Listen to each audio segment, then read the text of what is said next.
My conclusion is that if you can sit upright and think about it for a few minutes, you can get in touch with your genius. If you can sit there and have a conversation about it, your genius is waiting to be tapped into. So with that, I'm going to say everybody's got genius. And so if you're paying attention to what I'm saying, what Anna is saying right now, and have the capability to understand this, your genius is knocking at your door already.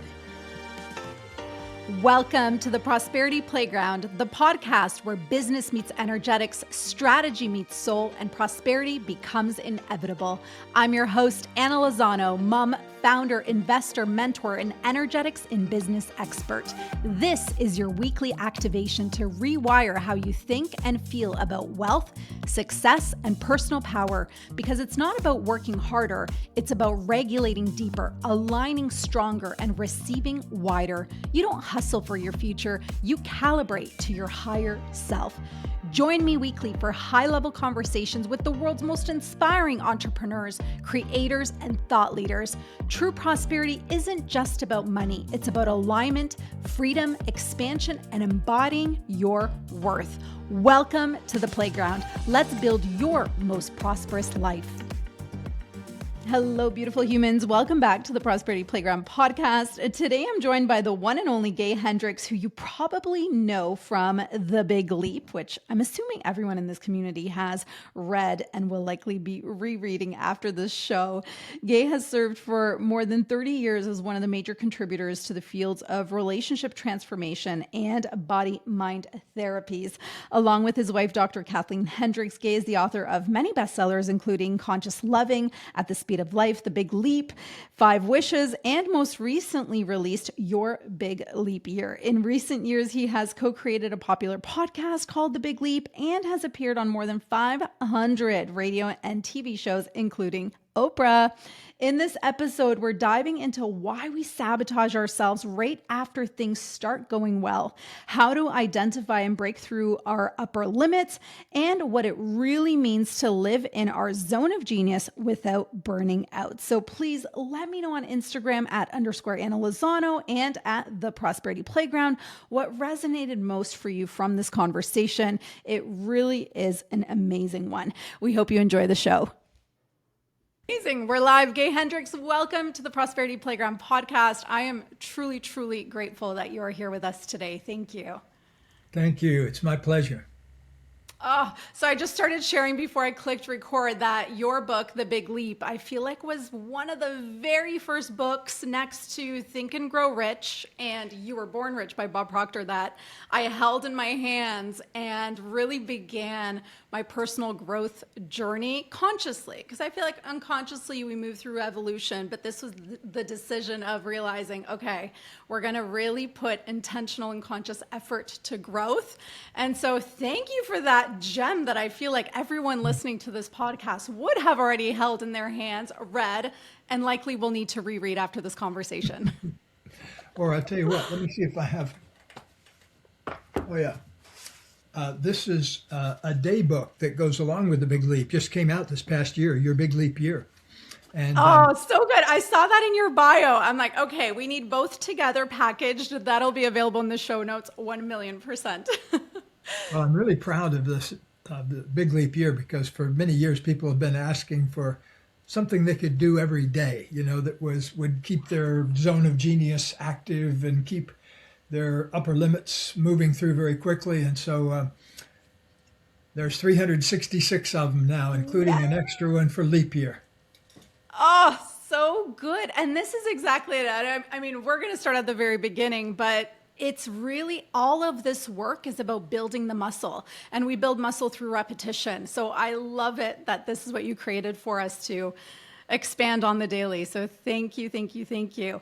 I would love to start early days. Like, where did your own fascination with human potential begin? Take us back as far as you'd like. Well, that's a great question. Thank you.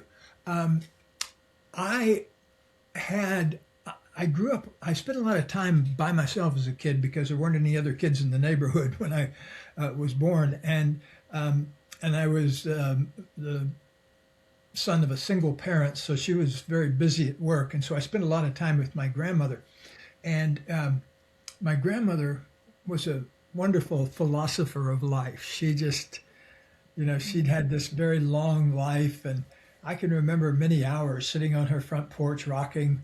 This was down in the deep South, so you're kind of sitting on a porch waiting for a breeze to come through, And but I spent hours rocking in a chair next to my grandmother, listening to her tales and how she had wended her way through different things in life. And so I think I got my fascination for it that way partly. And the other thing was I had this one spiritual experience that I remember it like it was yesterday, although it must have been I know I was not in school yet. So I was going to some kind of vacation Bible school that was run by the Methodist Church where my mother was a member.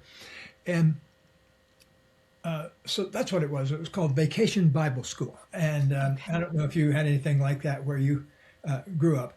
But I think for my mother, it was called a babysitter, a free babysitter for 3 hours. and so my mother was on a chronic search for a babysitter throughout my childhood. And not only did she have a job as a newspaper reporter, but then she got interested in politics and became the mayor of our town. And from then on, she was extremely busy. So I saw her kind of drive by kind of things. But fortunately, my grandmother lived next door, and that's where I spent a good bit of my time. But anyway, I was at Vacation Bible School, and they were talking about Jesus being the Son of God. And I did a lot of thinking about that. And so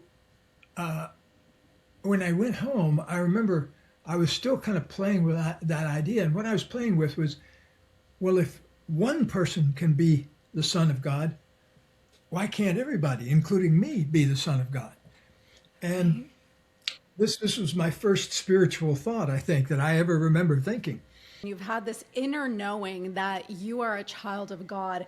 Tell us, so the idea of the big leap. So obviously you went on, you got a career, your PhD, and how did this book come to life? So was it research you were doing? Was it ideas you were gathering from your own life experience? Because I don't know the exact number, but I mean, thousands and thousands and thousands of lives have been transformed. And really similarly to what you see, the awareness of the idea that there is an upper limit. I think that is the beginning of this conversation is like, there is something, a ceiling that's holding me back at this moment. And so you brought this to life in which year through the book? And I'd love to know the behind the scenes of it first, and then we'll really unpack what it is. And because we continue to have these realizations, and if the purpose of life is expansion, you created a profound tool for us to leverage every single day, as you showed through the journal. Yes, well, I can tell you the moment because after I got my PhD at Stanford, I took a job there for a year as a research psychologist. And during that year, I also wrote a little book in the field of education called the Centering Book, which was full of relaxation exercises to do before tests with kids. And it was mostly based on hanging out and volunteering in my daughter's own kindergarten and first grade at the time. Now she's in her 50s, so she's long, but she was the original guinea pig. But here was the day it happened. I was sitting in my office at Stanford, and my research had been going well, and I'd just come back from lunch, and I'd talked to a colleague, and his stuff was going well. And I came back, and I was sitting in my office, and all of a sudden I began to obsess in my mind about my daughter. And what had happened was that morning, I had taken her over to her first sleepaway camp. And she was only, I can't remember if she was 5 or 6 at the time, but she was quite young. And it was a big excitement for her to go to her sleepaway camp for 3 days. And the camp was only 10 miles away, so it wasn't like it was in the middle of the Rocky Mountains or anything like that. But anyway, for us, it was a big deal because I'd never had her out of my sights for 3 days before, and so I was probably more nervous than she was. And so anyway, I dropped her off at camp, and I came back and did all this stuff. And then at lunchtime, came back to my office, and I was feeling really good. Then I started to, oh man, I wonder, I bet she's feeling really lonely. She's so little and she's never been away from home. And I had this picture of her sitting in the corner of a lunchroom all by herself, And Yeah. but what happened was I called the camp, the woman that ran the camp, who was just a lovely person, bless her heart. Yeah. And I said, I'm having this, I'm just worried about Amanda. She's never been away before. And I have the feeling she's been real lonely and everything. And I just wanted to check and see how things were going.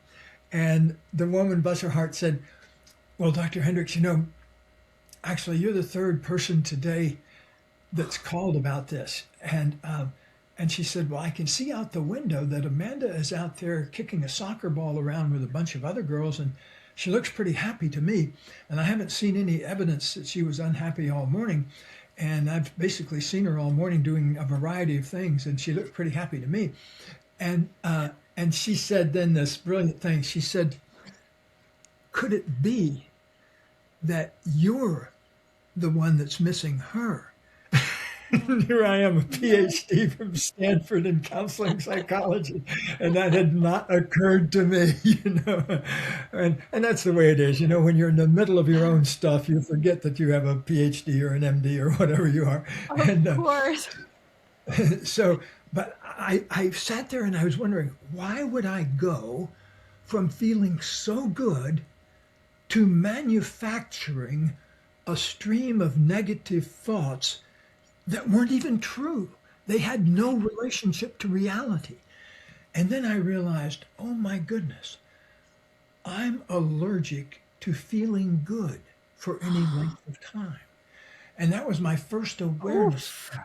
Yeah. Wow. And then I was working with different clients at the time, and I sort of analyzed a bunch of things they were doing, and that I realized, oh, wow, they're in the middle of upper limit problems. They have an upper limit signature.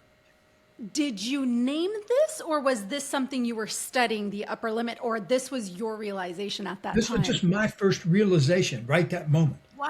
I wasn't studying it. In fact, I wasn't studying that at all. I was studying in teacher education how to make teachers more emotionally sensitive. So it didn't have anything to do with the upper limit problem. But here's the thing. I got the gift of where Stanford is located is right where Silicon Valley started. And at the time, even though this goes back 50 years, all of those companies that would become huge, like Intel and Silicon Graphics and all of those Apple, all of those were just starting there.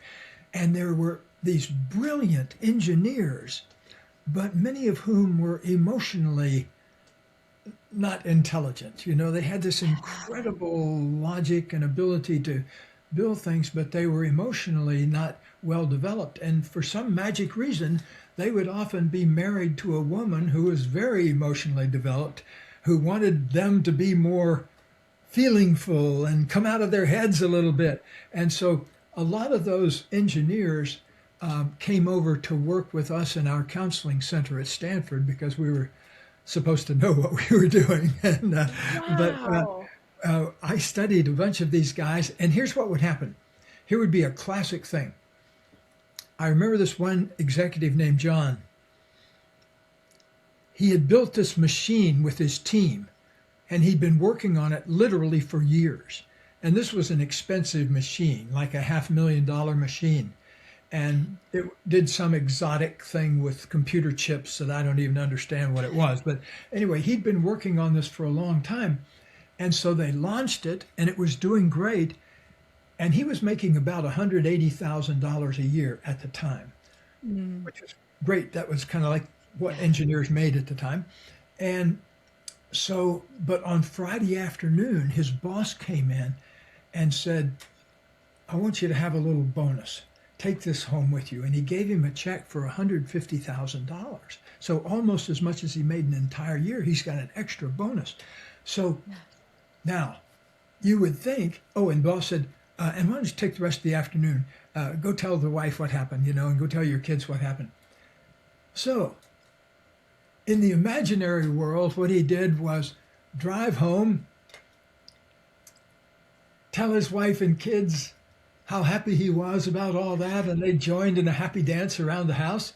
But no, what he actually did was go home, he told me, and start the biggest fight of his 12-year marriage.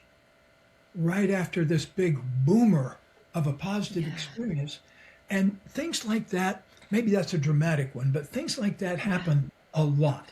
I don't know if you've ever had the misfortune of going on a diet, but I used to work a lot because I used to be obese 50 years ago and lost my weight and got healthy. I ended up working with people with weight problems for many, many years. And what will often happen is a person will go on some new big diet, whatever the latest thing the Today Show is promoting that month.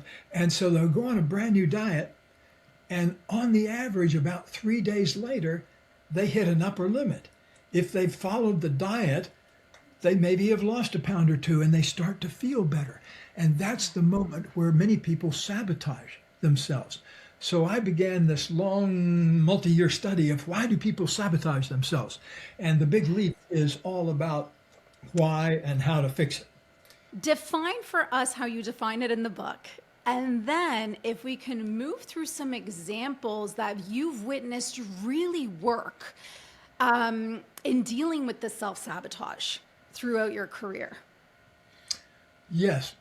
Well, it would be nice if when we did self-sabotage, we realized that we were self-sabotaging, but most of us don't realize that. Don't realize. That's step one.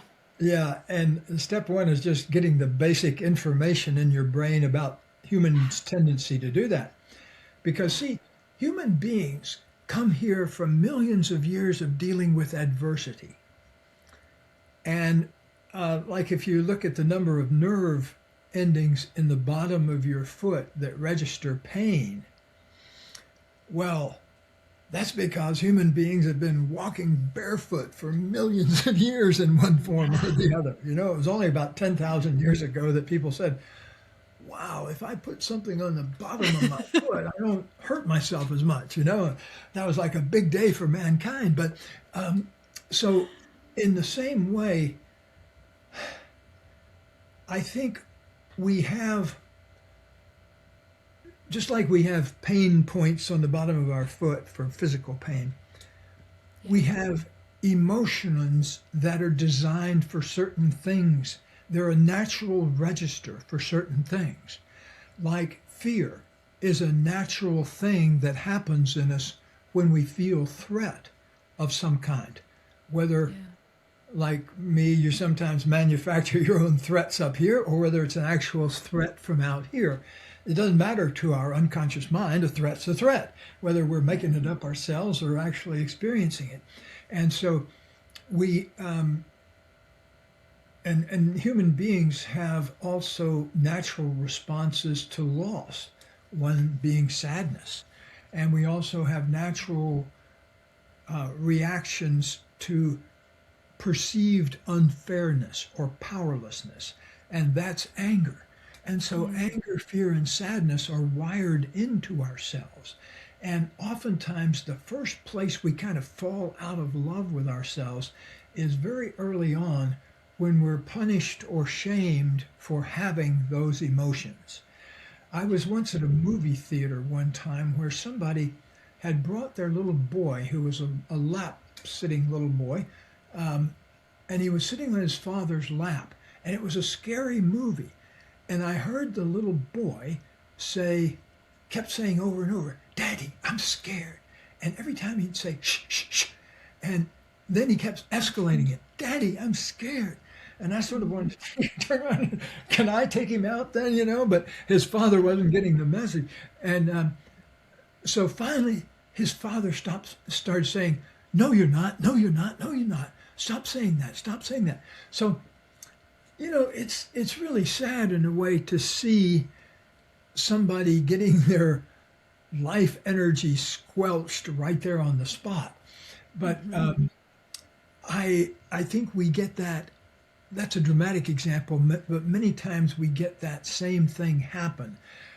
Things that we're naturally angry about get punished. Things we're maybe scared or sad about. I remember a common phrase from my rough and tumble childhood was, I'll give you something to cry about. Yeah. Yeah. Yeah. And I always hated that. I made sure I never said that to my daughter. So one can learn a little bit by things that, by doing the exact opposite of how things were done originally. And I, um, I want to make a point of this first, though, because one of the places that people can re-fall in love with themselves on a deeper level is by really learning to listen to and honor those natural feelings and not punish Mm, yourself. And one of the ways people punish themselves for feeling is by with addictions. Smoking, right. drinking, overeating are actually ways humans punish themselves for feeling a certain way. I know a guy Yes. that lost more than 120 pounds with one moment of awareness. I think I mentioned him in The Big Leap, but if not, I've written about him somewhere. Ken Hecht is his name. He was 120 pounds overweight, and he caught himself one night standing in front of the refrigerator looking for something to eat. And he realized in that moment, oh, wait a minute, I'm not even hungry. I'm lonely. Whew. Mm, That wow. awareness changed everything because then it was about, oh, wait a minute, am I genuinely hungry or am I feeling lonely or scared? You know, in AA groups, they talk about an acronym HALT, HALT, which stands hungry, angry, lonely, tired. Be very aware of those situations because they are situations that are often triggers for people to pick up a drink or reach for that 10-pound turkey leg in the refrigerator. But there, if you can remember hungry, angry, lonely, tired, halt. Wait a minute. Do like Ken did. Mm, Stand there in front of the refrigerator and feel your loneliness and know that food won't make that go away. And yeah. once people are aware of that little thing, it changes everything. And not everybody overeats when they're scared. Some people overeat when they're angry. One thing that really is important is your commitment to learning, your commitment to Mm, growing your genius.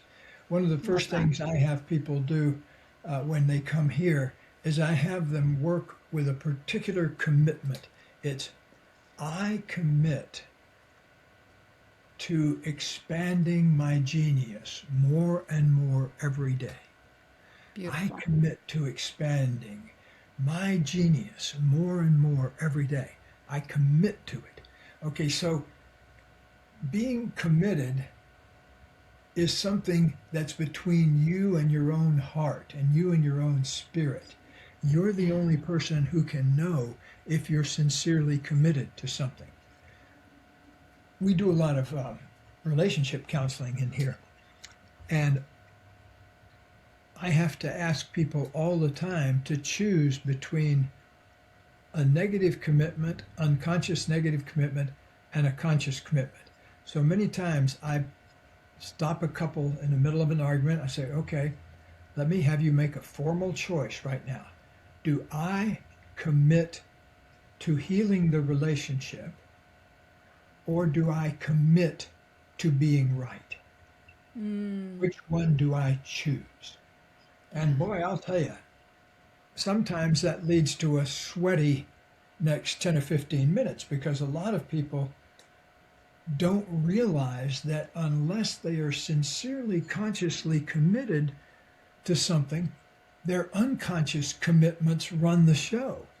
Yeah. So if you grew up in a family where there was a lot of noisy fighting and your partner didn't, which is a common Yeah. difference in couples, you're going to be have a whole different set of tolerances in the relationship than your partner. So we need to start looking at where we're committed to being right, which means perpetuating the same old things over and over again, or where we're committed to learning and growing our genius, because that commitment really makes a huge difference. Mm. So let's talk about the zone of genius because this is an idea that you've been bringing forth also. So, do we all hold our own zone of genius? How do we find it? How do we commit to it? What is a process you can share with us? My belief, I've worked with a little over 20,000 people now here or in companies where I've done seminars and coached and that kind of thing. And my conclusion is that if you can sit upright and think about it for a few minutes, you can get in touch with your genius. If you're flat on the back in a coma, I'm not sure you can come up with your genius. But if you can sit there and have a conversation about it, your genius is waiting to be tapped into. So with that, I'm going to say everybody's got genius. And so if you're paying attention to what I'm saying, what Anna is saying right now, and have the capability to understand this, your genius is knocking at your door already. Because even if you can entertain a conversation about it, it's a key first step. Because most people don't make room for their genius. They don't open up and acknowledge it and start figuring out what it is. And so naturally, they don't find it, because it's like that game my brother and I used to play as kids where we'd be on a trip and we'd pick a color, and the person who saw most cars of that color won. And so I did. My brother was older than I was, and he understood a key thing in Florida where we grew up. All rent-a-cars in Florida are white. And so he would always pick white. Of course, he would win. But I didn't catch on to that until I was about 10 years old. But anyway, the point is that you begin to look for your genius, and you will find it. If you go to look for reasons you don't have one, you'll find plenty of those too. If you keep arguing for your limitations stay in place. But if you can make one little crack through and say, okay, I know things haven't been great up until now, but let me make a commitment to finding out what my true self is, my true genius, my true essence. That will be rewarded. I see that commitment being rewarded. And there'll be setbacks along the way. It's not a miracle cure. It's like, the way we teach it here is that think of your commitments as being like the automatic pilot in an airplane, that you set the coordinates, but it's really recommitment that does the job, because everybody's going to drift. And how the automatic pilot works, it says, okay, go to the airport in LA. You're sitting in New York. And so the airplane doesn't get there in a straight line. It gets there by wandering off and making corrections 10 times a minute. Very, very quick, it's always saying, okay, we're drifting a little to the right, recorrect. Okay, we're going up slightly, go back down. So it's catching the genius as it goes by, but always acknowledging that you're going to be messing up in lots of ways and testing yourself.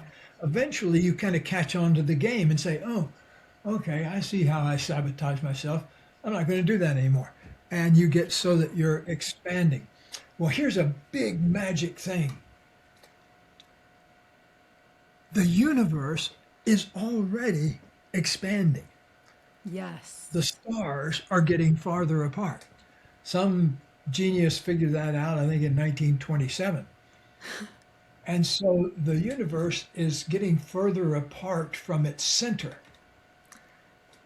Now, if you get into an argument with that, if you say, I'm not going to grow, I'm just fine the way I am, and if your partner says, hey, you got to get in touch with your feeling. No, I don't. That'd be a sissy thing to do. Whatever your resistance is, it's not only your resistance, you're resisting the whole game. And the universe is trying to expand, and you're trying to expand. And if you put the brakes on that, things don't go very well. Just like if you have squeaky brake, it doesn't sound good. And so make that commitment to bringing forth more and more of your genius every day of your life. It's the very first commitment in the yearbook. And the reason it's there is because that's the starting place. If you can really make that sincere commitment to growing your genius, you'll be surprised at how things fall into place. And Yeah. your genius, Anna, is really two things. It's what you love to do and what makes your biggest contribution to life, to the world around you, to your family, to your community. You may not write books or you might not compose a symphony or anything, but you surely make a soup or you make a bed, and that kind of thing engages genius just as much as anything else because there's a genius family you're trying to create, or you're trying to create a genius bed place for you. So it's not just about making the bed and getting the wrinkles out. So once you begin this quest for genius, doors open that wouldn't naturally open. That feels so nourishing, and for me it's like, this is exciting, and I know for some listening it'll feel scary and it'll feel unsafe, and maybe they'll feel they're so far behind because they've lived half their life already and they don't know what their genius is. But this conversation is an invitation to begin, and to begin with the commitment of finding it. And I love how simple it is. It's like, what brings you joy? What do you love to do? And I had this conversation with our mutual friend, Neil Donald Walsh, on a Zoom call. And I said to him, Neil, I love playing pickleball, but I've always wanted to have huge impact in the world. But I really want to start a pickleball company. And he's like, so do it. Are you helping people move? Are you helping people have fun? Are you helping people be present in that moment when they're in play? And I said, yes, Neil, yes, but I don't see how I'm going to have the biggest impact in the world starting a pickleball company. He's like, you are. And that was just permission granted. So behind the scenes, I'm launching a pickleball company. But at first, I judged the idea because I was like, for me, it's always been about this impact. But do you know how I feel when I play pickleball? It brings me so much joy. And it took me 41 years to remember this feeling of joy that I have playing a sport. Oh, I'm so happy to hear that because there's genius pickleball, anything that you can really engage your heart and mind and spirit in. I have a friend, Sophie, who is obsessed with pickleball. And she's done everything. She's written books and everything like that. And it's the big thing. I think she even moved to a place in Arizona where it's kind of a pickleball community. And there's something about it. It is the fastest growing sport in North America for a reason. And I've been trying to figure out this reason as I'm launching, behind the scenes working on this company. And it's like, there's something, for me, I was an athlete in my teen years. And as I became an adult, that disappeared. I went to the gym, I did yoga, I took classes, but it never brought me back to this feeling that I feel now that I felt when I was a teen athlete. And so it's bringing out this emotion of joy that, for those who desire to experience it, I'm so excited to take them on this journey of experiencing this joy. And so it really does come to allowing ourselves space to find that thing, because that thing is our zone of genius. And you don't need to know the massive vision that comes with it. Start with step one. And as you said, the doors will open. Yeah, follow your love particularly. Follow what you most love to do. And well, congratulations on discovering that. I've not played pickleball, but I love, if I were your marketing manager, I would save that line. At age 41, I feel like a teenager again. Ooh, great. Ooh. Can give me a share of stock someday. Absolutely. So I'd love to just tie it back to our first part of this conversation. So we found this joy. We'll call it our zone of genius. And then we reach our first upper limit. So what do we do? Yes. Well, first of all, don't make yourself wrong for that. And my point about the automatic pilot is it is wrong most of the time because it has a place to come home to. And it has a place to come home to as the original commitment. And so it just keeps homing on in there until it can't make any more mistakes and it hits the ground and you taxi in. And so In other words, you get from New York to LA by being wrong 99% of the time. And because it knows how to recommit. So This is it. recommitment is just as important as commitment. Coming back home, coming back to the commitment. Because a lot of times what happens is they, you go off track and you say, oh gosh, I've blown my diet. I had a stick of gum. I might as well go to the buffet at Red Lobster and, all that.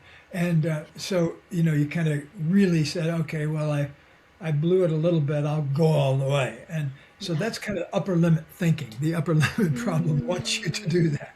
And because the upper limit problem also is a way of staying safe. Safe. Yeah. If you go around in the world saying, there's no way I can be financially abundant, and that's your mantra, and you keep, you sit down and talk to people about how bad things are and how rotten the economy is, and that's how you pickle yourself. And speaking of pickling, but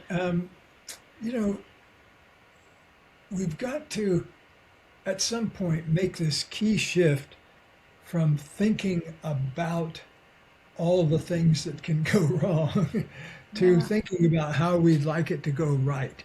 And because Yeah. it's usually caught up in thinking about what can go wrong that things then go wrong, and go off track. And so we need to have a benign feeling about our mess ups.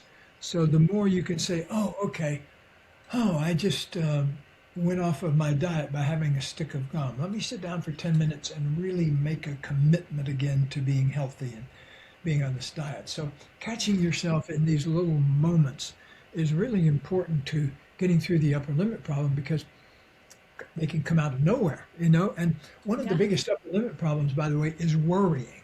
So next time you catch yourself worrying, ask yourself, am I worrying about something that I have absolutely no control over? I predict a lot of times the answer is going to be yes, because what happens is we get caught up in loops of thinking about things that we have no control over. And then we overlook the things that we actually have control over. So you get so obsessed about your weight that you forget what you're having for lunch, and so you overeat. And so it's a tendency that's cured by reconnecting our bodies and our minds and our hearts and our spirits, so we're moving around the world in a state of alignment. So we're aligned with our feelings, we're aligned with our life purpose, we're aligned, and we surround ourselves with people who are aligned with us and going toward our cherished goals. That's magic. That's It's a magic. magic. There was a room full of 60 or 80 people uh, celebrating my birthday. Happy And birthday. yeah, yeah. And so being loved by all those people for 2 hours, I came home and I started opening the refrigerator and I said, oh, wait a minute, I'm not actually hungry. I was going to go in and eat the rest of this thing I'd left undone. And then I realized, wait a minute, I'm just blown out by all of this. I'm going to just enjoy that. So I just took a sip of water and went and relaxed. So that's the kind of moments to catch yourself in the middle of the upper limit and go ahead and expand on through it. That's magic. So beautiful.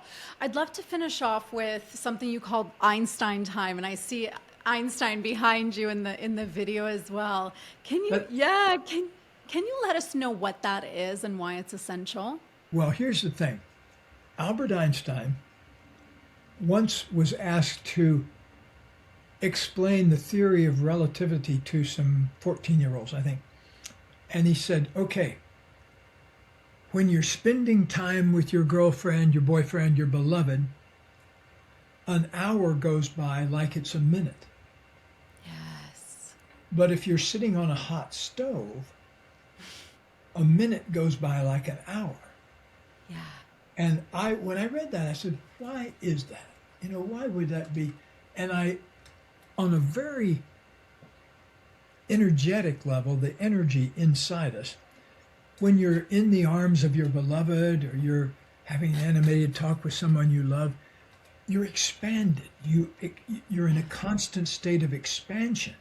And in that state, there is no time. Time disappears in that state of expansion. Whereas if you're sitting on a hot stove or somebody is, maybe your boss is chewing you out, you're contracting. You're trying to form a shield around the tender parts of yourself so they don't get wounded. And human beings haven't yet discriminated between social criticism and physical criticism, because it wasn't too long ago that people, if they disagreed with you, hit you over the head with a club. That was like millions of years. And now, in the last 10,000 years, we've been living on farms and cities and civilized. We try to get people not to hit each other over the head when they have disagreements. But we still have the same wiring inside from those millions of years of evolution.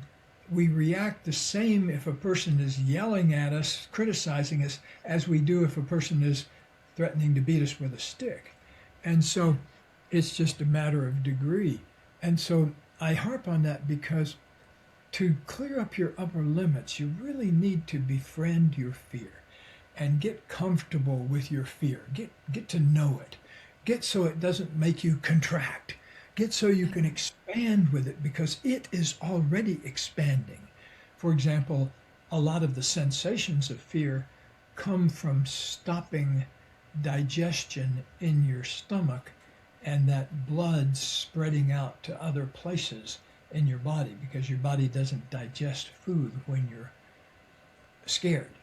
That's why so many people have eating disorders, because they've grown up in an environment where people were always arguing or exchanging negative energy during mealtime, and so they get that whole inner fear thing bound up with the food intake of their body, which are two totally different things, unless you happen to be sitting and trying to eat when people are scared. Wow, so powerful. Now, do you believe subconscious reprogramming needs to be as complicated as sometimes we make it? Or it just comes through commitments over and over again? It's actually easy. It's actually a lot easier. See, to avoid having a 10-minute sweaty encounter with yourself, we would rather overeat or get, drink alcohol or have arguments and things like that. But on the other hand, once you start being committed to feeding that other part of yourself, to feeding your genius, to feeding your contribution, then those things have less interest to you. Like, it doesn't interest me anymore to overeat. And fortunately, I've never been into alcohol, but people tell me the same thing about, that they use alcohol to blunt their genius. And as soon as they stop doing that, their genius unfolds. And boy, have I got a drawer full of great examples. If I ever get around to writing a Big Leap Successes book, I've got 1,000 different things I could say in there about people, because it's very easy to do once you get the basic tools, but if you don't have the basic tools, it doesn't take you 10 minutes, it takes you 10 years. And people spend 10 years in therapy to try to figure out something that, if they use the tools in the Big Leap, would take them 10 minutes to clear up. And I'm not bragging about that. I'm just telling you that that's people's experience, because they write me about it.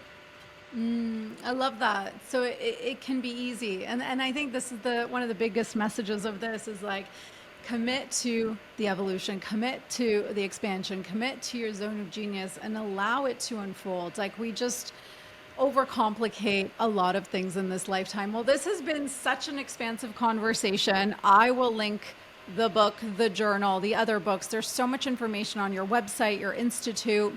Thank you for the work that you're doing in this world and continue to do. Thank you for your time.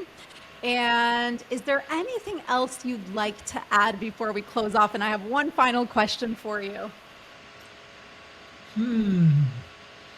Well, this is kind of an exciting day around here, because we're launching our new coaches portal. We took all of our materials, 200 videos and our 900-page training manual and all that, and put them into an AI thing where you can actually talk to me and Katie, or you can do it by text. But we have this thing now called Genius Voice that we're just launching today. So I don't know when this is going to play, but check it out. It's called the Coaches Portal. So good and so exciting, and I love that. And we talk about AI also. It's like, is it going to take over? Well, hey, we get to use it in this way where you have so much material from decades of working on your genius that now we can access through AI, which for me is brilliant. It's truly a brilliant time to be alive today, I feel. Well, good. Thanks for spreading the word and living in your genius zone. Thank you. And my final question is, what is your definition of prosperity? Oh, great question. My definition of prosperity is having everything you want and need while making a space for other people to have everything they want and need. So beautiful. So beautiful. Because if you expand yourself, but you don't have the satisfaction of seeing other people expand at the same time. Yeah. Well, everything is linked in the show notes. We are so grateful to have your time, your presence, your wisdom on the show. And make sure, everyone, you tune in to the show notes and visit the Institute, visit this beautiful AI tool, and pick up your book, The Big Leap Journal, as well as check out all of the other books written by Gay Hendricks. Thank you so much for your time. Thanks, Anna. Nice talking to you. Thanks for joining me on today's episode of the Prosperity Playground podcast. If this conversation sparked something in you, be sure to subscribe on Apple Podcasts so you never miss your weekly activation. If you enjoyed the conversation, please rate and review. Your feedback helps us reach more souls just like you who are ready to calibrate to their most prosperous life. Know someone who needs this frequency boost? Share the episode to Instagram and tag me at _Anna Lozano so we can grow our energetically aligned community together. And please remember, true prosperity is about alignment, freedom, expansion, and embodying your worth. Start today. I'm Anna Lozano, and this is the Prosperity Playground. See you on the next activation.